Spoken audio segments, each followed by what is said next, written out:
Ingredients ½ cup தயிர், 1 table spoon கடலை மாவு, 1 டேபிள் ஸ்பூன் இஞ்சி பூண்டு விழுது, 1 டேபிள் ஸ்பூன் உப்பு, 1 டேபிள் ஸ்பூன் வத்தத்தூள், அரை டேபிள் ஸ்பூன் மிளகுத்தூள், 1 டேபிள் ஸ்பூன் மஞ்சள் தூள், 1 டேபிள் ஸ்பூன் மல்லித்தூள், 1 table spoon garam masala, ½ lemon. ஒரு பெரிய காலிஃப்ளவர் இந்த மாதிரி கட் பண்ணி நான் பாயில் பண்ணி எடுத்துக்க போகிறேன். இப்போ ஒரு பெரிய மிக்சிங் பவுலில் நம்ம தயிர், அதுக்கப்புறம் நம்மளோட மசாலா எல்லாத்தையும் இதில் ஆட் பண்ணி மிக்ஸ் பண்ணி எடுத்துக்கலாம்.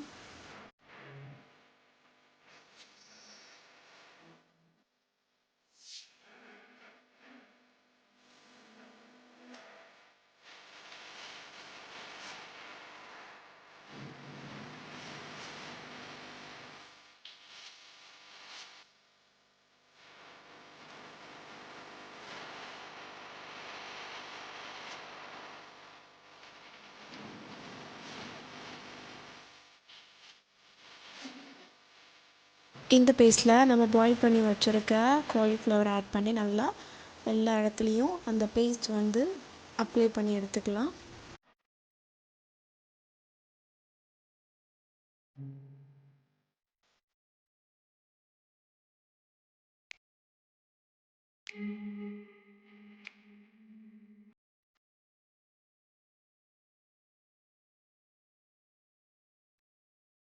இப்போ இந்த காலிஃப்ளவரை ஆயிலில் ஃப்ரை பண்ணி எடுக்க போகிறோம். ஒரு பேனில் ஆயில் கொஞ்சமாக ஊற்றிக்கலாம். நம்ம ஷாலோ ஃப்ரை தான் பண்ண போகிறோம். ஆயில் சூடானதும் நம்ம காலிஃப்ளவரை பொரிச்சு எடுத்துக்கலாம்.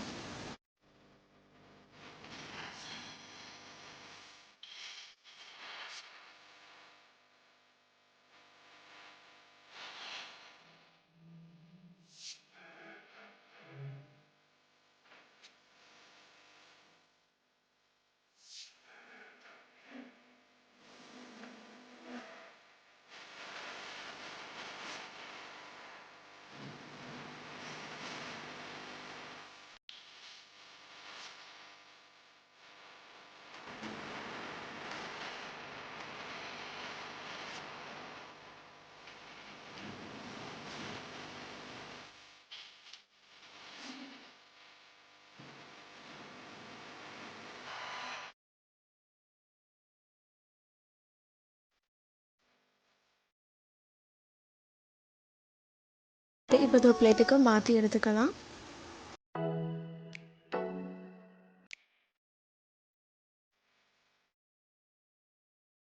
பார்பிக்யூ பண்ணுறதுக்கு இப்போ நான் பேம்போ ஸ்டிக் எடுத்திருக்கேன்.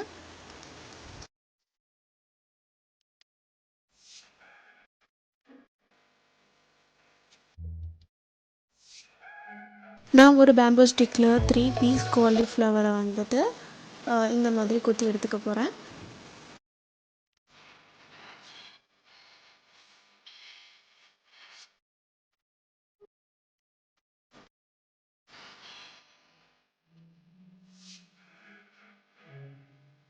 ஸ்டெயின்லெஸ் ஸ்டீல் பார்பிக்யூ கிரில் நான் ஸ்டவ் மேலே இந்த மாதிரி வச்சு காலிஃப்ளவரை இப்போ நம்ம கிரில்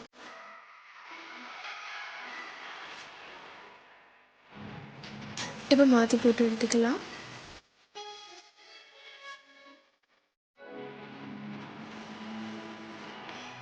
பார்பிக்யூ காலிஃப்ளவர் ஈஸியாக வீட்டில் ரெடி ஆகிட்டு. இந்த ரெசிபியை ட்ரை பண்ணிவிட்டு கமெண்ட் பண்ணுங்கள். தேங்க்ஸ் ஃபார் வாட்சிங்.